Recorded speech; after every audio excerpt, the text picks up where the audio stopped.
Hello students, स्वागत है आपका पुनः ऑक्सफोर्ड की ऑनलाइन क्लासेज में। जैसा कि आपको पता है, हमारा जो टॉपिक चल रहा है वह है संज्ञा है। इसमें हमने संज्ञा का शाब्दिक अर्थ,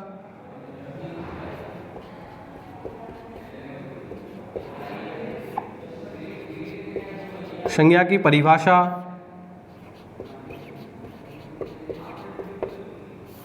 संज्ञा के प्रकार,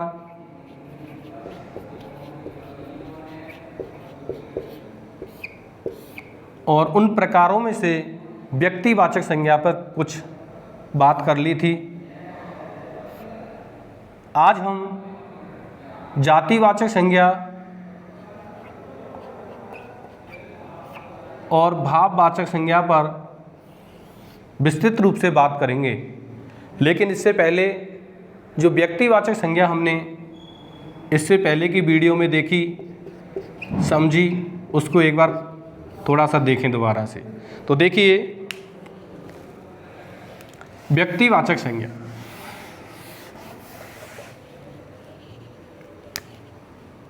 नंबर 1 है व्यक्तिवाचक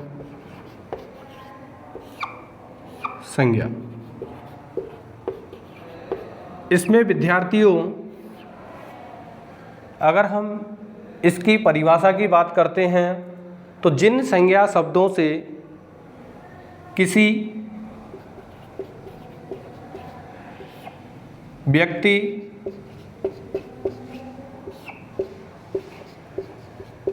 वस्तु, स्थान, जगह, घटना इत्यादि के एक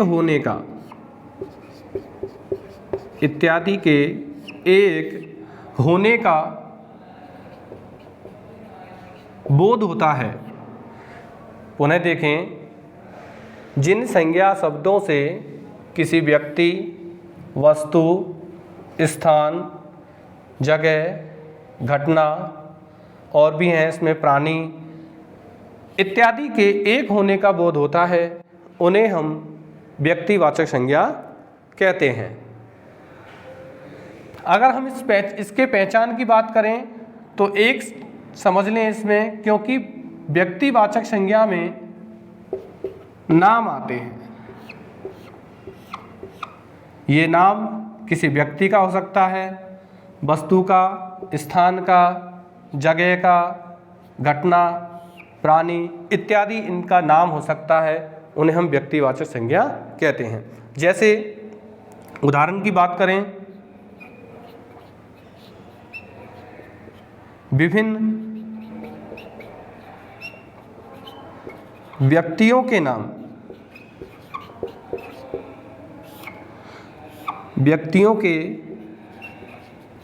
नाम, तो जैसे इसमें है राहुल, राकेश, प्रमोद, नरेश, मोनू इत्यादि।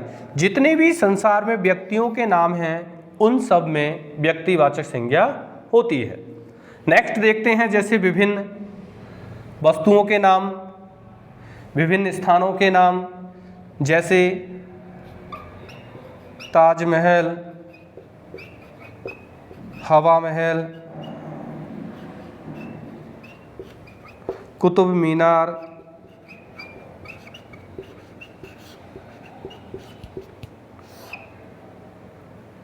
इत्यादि। जगह की बात करें, जैसे विभिन्न जगहों के नाम, जयपुर, दौसा, हिंडौन सिटी, दिल्ली इत्यादि। जैसे विभिन्न फूलों के नाम, विभिन्न नदियों के नाम, विभिन्न विषयों के नाम, तो जब नाम आएगा तो उसमें व्यक्तिवाचक संज्ञा हो जाएगी। अब मैं जैसे बात कर रहा हूँ यहाँ, जैसे विभिन्न व्यक्तियों के नाम, तो व्यक्ति में हो जाती है जातिवाचक संज्ञा। विभिन्न विषयों के नाम तो जातिवाचक संज्ञा। विभिन्न जगहों के नाम, स्थानों के नाम, इनमें व्यक्तिवाचक संज्ञा नाम में। और अगर ये आते हैं स्थान, जगह, घटना, तो इनमें जातिवाचक संज्ञा हो जाती है, क्योंकि घटनाएं बहुत सारी होती हैं। जैसे 26/11 की घटना, खानवा का युद्ध,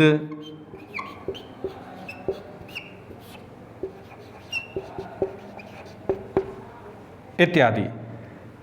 नेक्स्ट, जैसे विभिन्न राजमार्गों के नाम, मतलब जो सड़क हैं, तो राजमार्ग में बात करें संज्ञा की तो जातिवाचक। अगर राजमार्गों के नाम की बात करें तो उसमें व्यक्तिवाचक। जैसे NH 11, NH 22 और भी हैं इत्यादि। जैसे विभिन्न गांवों व शहरों के नाम, तो भी इसमें व्यक्तिवाचक संज्ञा। विभिन्न ग्रहों के नाम, तो जैसे ग्रह की बात करें तो इसमें जातिवाचक संज्ञा। और ग्रहों के नाम की बात करें जैसे पृथ्वी, मंगल, बुध इत्यादि, इनमें व्यक्तिवाचक संज्ञा हो जाती है। अब मेरे हिसाब से, मुझे जो उम्मीद है वो आपकी व्यक्तिवाचक संज्ञा आराम से समझ में आ गई होगी। इसके बाद हम देखते हैं जातिवाचक संज्ञा। तो देखिए नंबर 2 पर आता है जातिवाचक।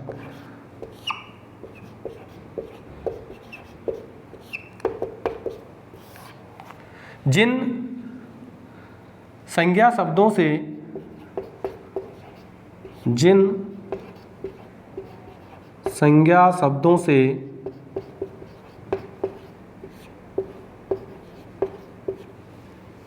संज्ञा शब्दों से संपूर्ण जाति,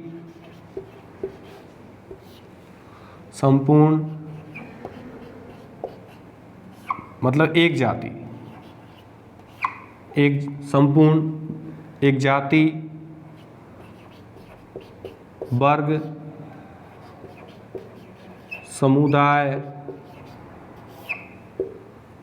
या समूह का बोध होता है। जिन संज्ञा शब्दों से संपूर्ण जाति, वर्ग, समूह या समुदाय इत्यादि का बोध होता है, उन्हें हम जातिवाचक संज्ञा कहते हैं। जैसे हमें इस शब्द से ही पता चल रहा है कि जातिवाचक, इस जातिवाचक संज्ञा में संपूर्ण जाति का बोध होता है। जैसे देखते हैं कक्षा।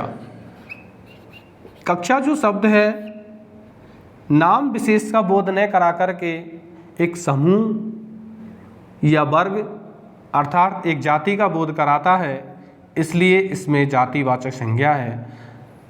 अगर यहाँ आता जैसे कक्षा 8 तो व्यक्तिवाचक संज्ञा हो जाता। तो एक कक्षा एक समूह का बोध करा रहा है, इसलिए यहाँ कक्षा में जातिवाचक संज्ञा है। परिवार है, जैसे एक समूह का बोध होता है। जैसे ग्रंथ समूह का बोध करा रहा है। समाज, मेला, सभा,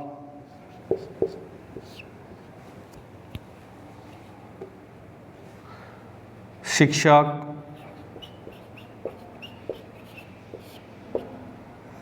विषय, गेहूं, बाजरा, बालक,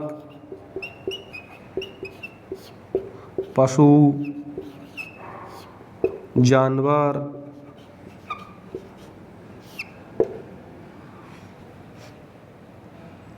त्योहार, महीना,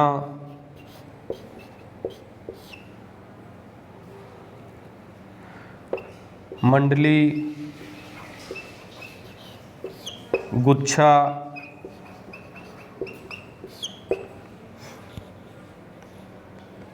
डीजल, दूध, दही,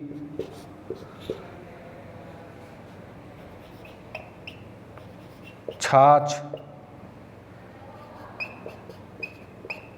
मिठाई इत्यादि। ये सभी उदाहरण एक समूह का बोध कराते हैं, इसलिए इन सभी में जातिवाचक संज्ञा है।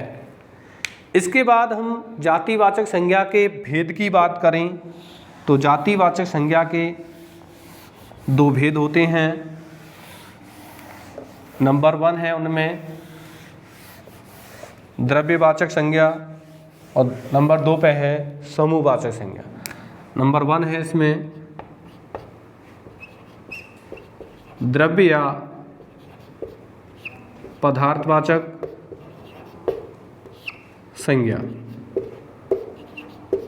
और नंबर 2 पर है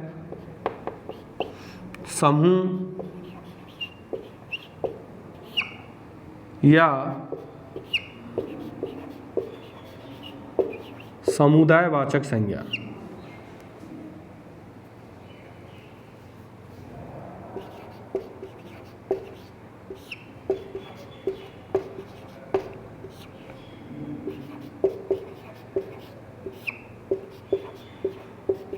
समूह या समुदायवाचक संज्ञा। इस पर बात करें हम द्रव्यवाचक संज्ञा। देखिए, द्रव्यवाचक संज्ञा में धातुएं या माप तोल की वस्तुओं का समूह होता है। यानी कि ये कहूँ कि जिनको हम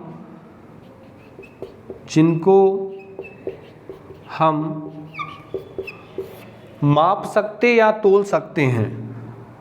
माप या तोल सकते हैं, वे सभी शब्द द्रव्य या पदार्थवाचक संज्ञा में आते हैं। हालांकि उनमें जातिवाचक संज्ञा तो होती है। अगर जातिवाचक संज्ञा में भी हम डिवाइड करें तो उनमें द्रव्य या पदार्थवाचक संज्ञा होती है।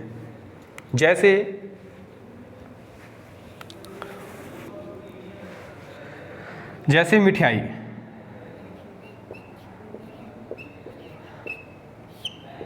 अब मिठाई शब्द में जातिवाचक संज्ञा तो है, अगर इस जातिवाचक संज्ञा में भी हम डिवाइड करें तो इसमें द्रव्यवाचक संज्ञा होती है, क्योंकि इसको तोल करके लाते हैं, मतलब इसको तोला जाता है।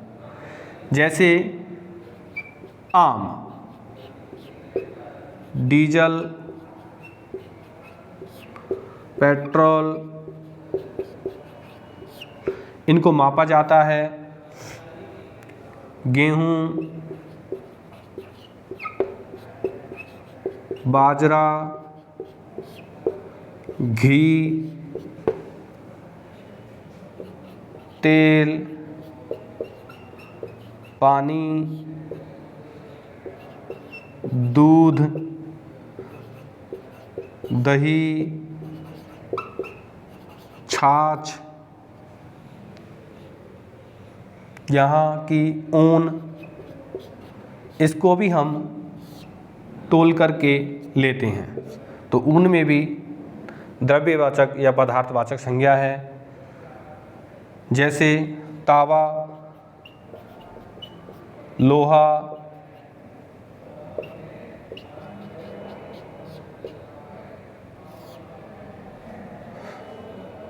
जस्ता, इन इत्यादि, इन सब में द्रव्यवाचक संज्ञा है, क्योंकि इनको माप सकते एवं तोल सकते हैं। और जो संज्ञाएं समूह में होती हैं ये समुदाय में होती हैं, यानी कि समुदाय का बोध कराती हैं, समूह का बोध कराती हैं, वे समुदायवाचक या समूहवाचक संज्ञा कहलाती हैं। जैसे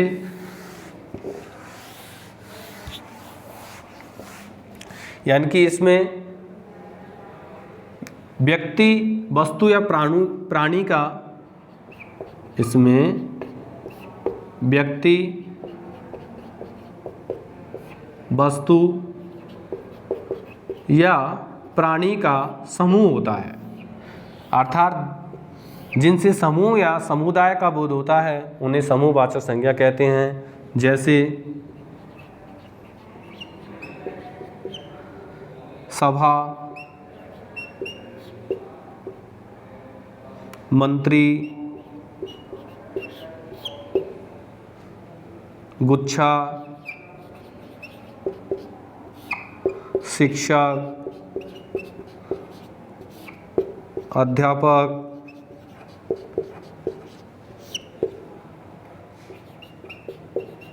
विषय, ग्रंथ, महिला,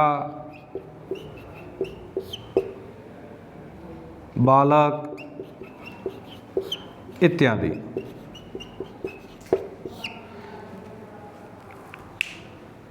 इसके बाद कुछ उदाहरण लेते हैं एक्स्ट्रा वाक्य वाले, उनमें देखते हैं व्यक्तिवाचक और जातिवाचक संज्ञा को यहाँ क्लियर कर लेते हैं।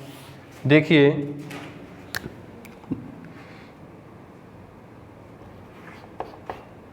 घी खाने से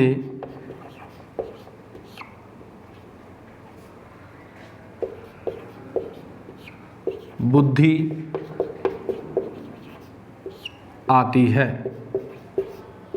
जैसे प्रश्न है, घी खाने से बुद्धि आती है, रेखांकित शब्द में कौन सी संज्ञा है? रेखांकित शब्द में कौन सी संज्ञा है? ऑप्शन अगर मिलते हैं हमें, जैसे ए जातिवाचक, ब व्यक्तिवाचक, स द्रव्यवाचक, द भाववाचक। तो यहाँ आंसर होगा इसका सीधा सीधा द्रव्यवाचक संज्ञा, क्योंकि जो जातिवाचक संज्ञा के साथ में हमें द्रव्यवाचक संज्ञा दे रखी है, तो सब जो आंसर होगा वो द्रव्यवाचक मानेंगे इसमें। अगर द्रव्यवाचक यहाँ नहीं होता, इसकी जगह यहाँ होता जैसे समूहवाचक संज्ञा, तो आंसर हो जाता जातिवाचक संज्ञा। जैसे यही प्रश्न है, घी खाने से बुद्धि आती है, रेखांकित शब्द में कौन सी संज्ञा है? और इस द्रव्यवाचक संज्ञा को यहाँ से मैं हटा दूँ और यहाँ लिख देता हूँ समूहवाचक संज्ञा, समूहवाचक संज्ञा। तो यहाँ हम ऑप्शन देखते हैं तो इसका आंसर चेंज हो जाएगा, क्योंकि इसमें समूहवाचक संज्ञा तो है ही नहीं, द्रव्यवाचक संज्ञा है, तो इसलिए यहाँ इसका आंसर हो जाता है ए जातिवाचक संज्ञा। नेक्स्ट उदाहरण है, जैसे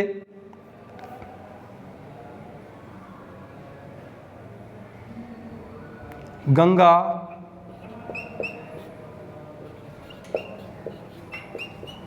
हिमालय से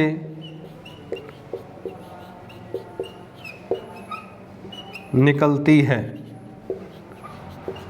गंगा हिमालय से निकलती है। तो देखिए यहाँ गंगा व्यक्तिवाचक संज्ञा है, एक नदी का नाम है, और हिमालय एक पर्वत का नाम है, तो भी इसमें व्यक्तिवाचक संज्ञा है। जैसे गंगा पवित्र नदी है, तो गंगा में संज्ञा है व्यक्तिवाचक, और नदी में संज्ञा है, एक समूह का बोध हो रहा है, जातिवाचक। तो यहाँ आपके अब समझ में आ गया होगा, यदि प्रश्न वाक्य में आए तो हम आसानी से बता सकते हैं कि इसमें व्यक्तिवाचक संज्ञा है या जातिवाचक संज्ञा है। अगर एक सिंगल शब्द में आएगा तो भी हम बता सकते हैं। नेक्स्ट उदाहरण देखते हैं, जैसे गीता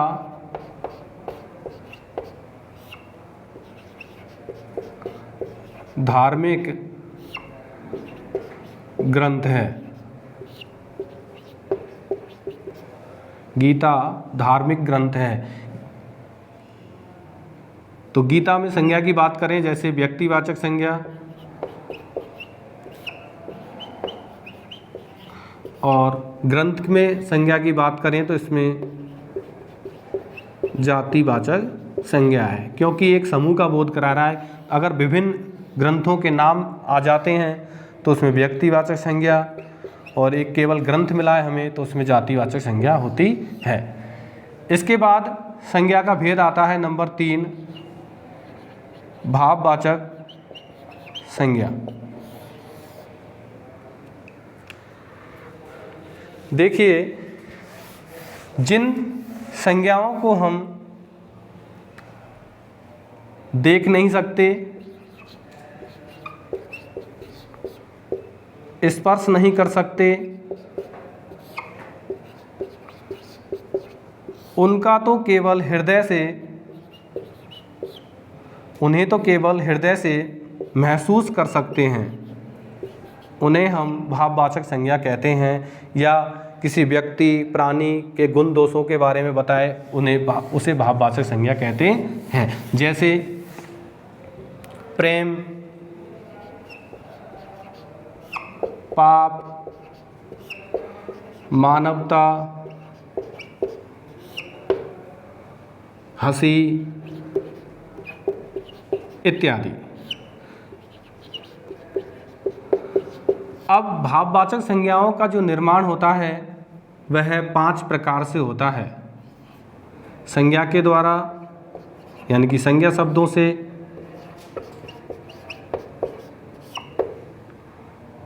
नंबर 1 संज्ञा शब्दों से, सर्वनाम शब्दों से,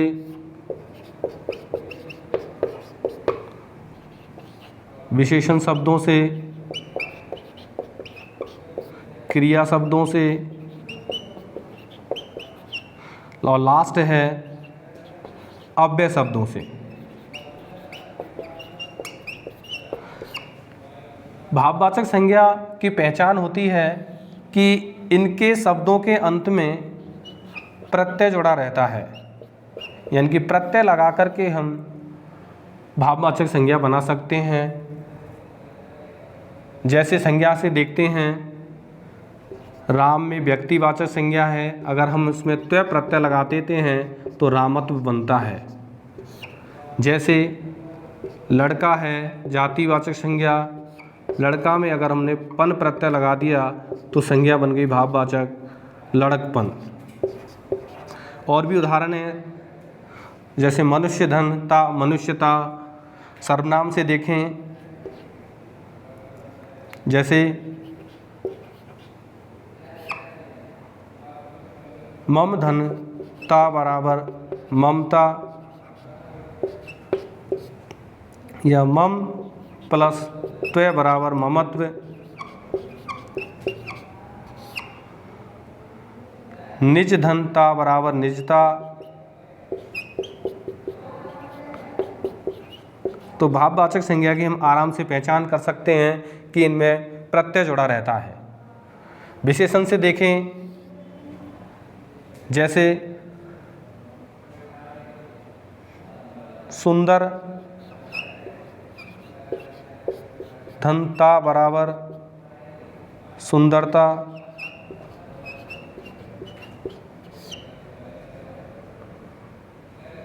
मोटा, धनता बराबर मोटापा, मोटा धन आपा बराबर मोटापा। इसके बाद हम क्रिया शब्द में देखें, क्रिया शब्दों से भाववाचक संज्ञा।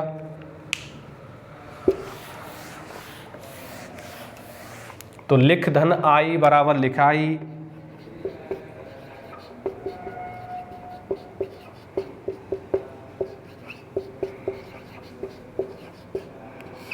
लिख धन आवट बराबर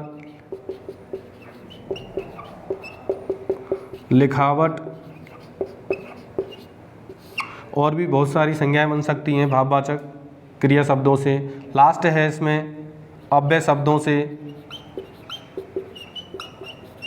यानी कि अव्यय शब्दों से भाववाचक संज्ञाओं का निर्माण। तो देखिए इसमें दूर धन ई बराबर दूरी, कम धन ई बराबर कमी इत्यादि। देखिए विद्यार्थियों, इस प्रकार यह टॉपिक पूरा हुआ संज्ञा वाला। अगर यह वीडियो आपको पसंद आई हो तो लाइक करें, अगर कोई दिक्कत हो तो कमेंट करें। एक नई वीडियो के साथ अगले टॉपिक में मिलते हैं, तब तक के लिए नमस्कार।